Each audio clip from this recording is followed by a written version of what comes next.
दिल्ली की एक विशेष अदालत ने कश्मीर से जुड़ी एक लंबे समय से चर्चित मामले में बड़ा फैसला सुनाते हुए अलगाववादी नेता आसिया अंद्राबी को उम्र कैद की सजा दी है। ये फैसला सिर्फ एक व्यक्ति की सजा तक सीमित नहीं है, बल्कि ये भारत की सुरक्षा, कानून और अलगाववाद के खिलाफ सरकार के रुख को भी साफ तौर पर दिखाता है। इस मामले में उनकी दो करीबी सहयोगियों सोफी फहमीदा और नाहिदा नसरीन को भी 30-30 साल की सजा सुनाई गई है। ये पूरा मामला गैर कानूनी गतिविधियां रोकथाम अधिनियम यानी कि UAPA के तहत दर्ज किया गया था। ये कानून का इस्तेमाल भारत में आतंकवाद और देश विरोधी गतिविधियों को रोकने के लिए किया जाता है। अदालत ने पाया कि तीनों आरोपी एक प्रतिबंधित संगठन के जरिए ऐसी गतिविधियों में शामिल थीं जो देश की अखंडता और सुरक्षा के खिलाफ थीं। इस केस में अदालत का फैसला 14 जनवरी को दोष सिद्ध होने के बाद आया और 24 मार्च को सजा सुनाई गई। अतिरिक्त सत्र न्यायाधीश चंद्रजीत सिंह ने करीब 28 पन्नों के अपने आदेश में विस्तार से बताया कि क्यों इन आरोपियों को सख्त सजा दी जानी जरूरी है। उन्होंने साफ कहा कि इन तीनों ने अपने किए पर कोई पछतावा नहीं जताया, बल्कि यहां तक कहा कि उन्हें अपने काम पर गर्व है और वो आगे भी ऐसा ही करेंगी अगर मौका मिला तो। ये बात अदालत के लिए बेहद गंभीर थी, क्योंकि इससे ये संकेत मिलता है कि आरोपी अपने विचारों और गतिविधियों से पीछे हटने को तैयार नहीं है। अदालत ने अपने फैसले में एक अहम तुलना भी की। उसने इस मामले को अजमल कसाब के केस से जोड़कर देखा, जिसने 26/11 मुंबई हमले में शामिल होने के बावजूद अपने किए पर पछतावा नहीं जताया था। इस तुलना का मकसद ये दिखाना था कि जब कोई व्यक्ति अपने गंभीर अपराध के बावजूद उसे सही ठहराता है, तो उसके प्रति नरमी बरतना समाज के लिए खतरनाक साबित हो सकता है। अब ये समझना जरूरी है कि आखिर आरोप क्या थे और अदालत ने इन्हें इतना गंभीर क्यों माना। जांच एजेंसी नेशनल इन्वेस्टिगेशन एजेंसी यानी NIA के अनुसार आसिया अंद्राबी और उसकी सहयोगियों ने भारत के खिलाफ युद्ध छेड़ने, साजिश रचने और आतंक से जुड़ी गतिविधियों को बढ़ावा देने का काम किया। उनके खिलाफ भारत दंड संहिता की उन धाराओं में भी मामला दर्ज किया गया था जो देश के खिलाफ युद्ध और आपराधिक साजिश से संबंधित है। अदालत ने कहा कि अगर ऐसे मामलों में सख्ती नहीं दिखाई गई तो इससे गलत संदेश भी जाएगा। इससे दूसरे लोगों को लगेगा कि वो भी ऐसी गतिविधियां कर सकते हैं और कुछ साल की सजा काटकर बच सकते हैं। न्यायाधीश ने यह भी कहा कि इस तरह के मामलों में नरमी दिखाने से देश के एक हिस्से में अलगाववादी सोच को बढ़ावा मिल सकता है, जो भारत की एकता और अखंडता के लिए खतरा है।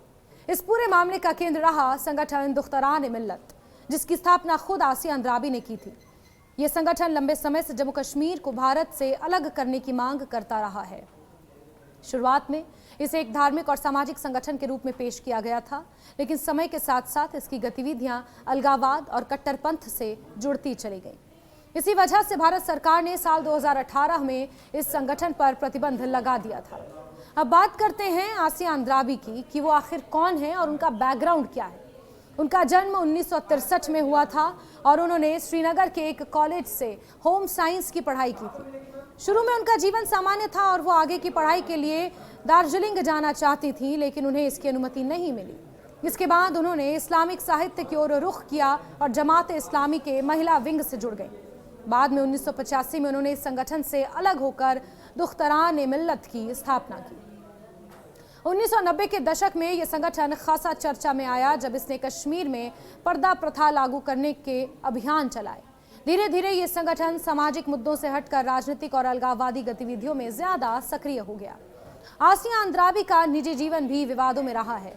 उन्होंने 1990 में आशिक हुसैन फक्तू से शादी की, जो खुद एक अलगाववादी नेता और एक हत्या के मामले में उम्र कैद की सजा काट रहे हैं। आसिया अंद्राबी को पहली बार 1993 में गिरफ्तार किया गया था और इसके बाद उन्हें कई बार हिरासत में लिया गया, यानी उनका नाम लंबे समय से सुरक्षा एजेंसियों की नजर में था। इस केस में भी उनके खिलाफ सबूतों के आधार पर अदालत ने उन्हें दोषी पाया और उम्र कैद की सजा सुनाई। इस फैसले का बड़ा असर यह है कि भारत में अलगाववाद और आतंकवाद के खिलाफ सख्त संदेश दिया जाए। सरकार और न्यायपालिका दोनों ये दिखाना चाहते हैं कि देश की एकता और सुरक्षा के साथ किसी भी तरह का समझौता नहीं किया जाएगा। खासकर ऐसे मामलों में जहां आरोपी अपने काम पर पछतावा भी नहीं जताते, सख्ती जरूरी मानी जाती है। ये मामला इसलिए भी महत्वपूर्ण है क्योंकि इसमें महिला आरोपियों को सजा दी गई है, जो आमतौर पर ऐसे मामलों में कम देखने को मिलता है। इससे यह भी संदेश जाता है कि कानून के सामने सभी बराबर हैं, चाहे वो पुरुष हो या महिला। हालांकि इस तरह के मामलों में हमेशा एक बहस भी होती है। कुछ लोग इसे सख्त लेकिन जरूरी कदम मानते हैं, जबकि कुछ इसे मानवाधिकार और अभिव्यक्ति की स्वतंत्रता के नजरिए से देखते हैं। लेकिन अदालत ने अपने फैसले में साफ किया कि यह मामला केवल विचारों का नहीं बल्कि उन गतिविधियों का है जो देश की सुरक्षा के खिलाफ थीं। अंत में ये कहा जा सकता है कि आसिया अंद्राबी और उसकी सहयोगियों को मिली सजा केवल एक कानूनी फैसला नहीं है बल्कि ये एक बड़ा संदेश भी है। ये दिखाता है कि भारत में अलगाववाद और आतंकवाद के खिलाफ कानून कितना सख्त हो गया है और ऐसे मामलों में न्यायपालिका किस तरह का रुख अपना सकती है। आने वाले समय में ये देखना दिलचस्प होगा कि इस फैसले का कश्मीर और देश की राजनीति पर क्या असर पड़ता है। लेकिन फिलहाल इतना साफ है कि इस मामले ने एक बार फिर ये साबित कर दिया कि देश की अखंडता और सुरक्षा के मुद्दे पर सरकार और अदालतें दोनों बेहद गंभीर हैं और किसी भी तरह की ढील देने के पक्ष में कभी भी नहीं हैं और ना होंगी।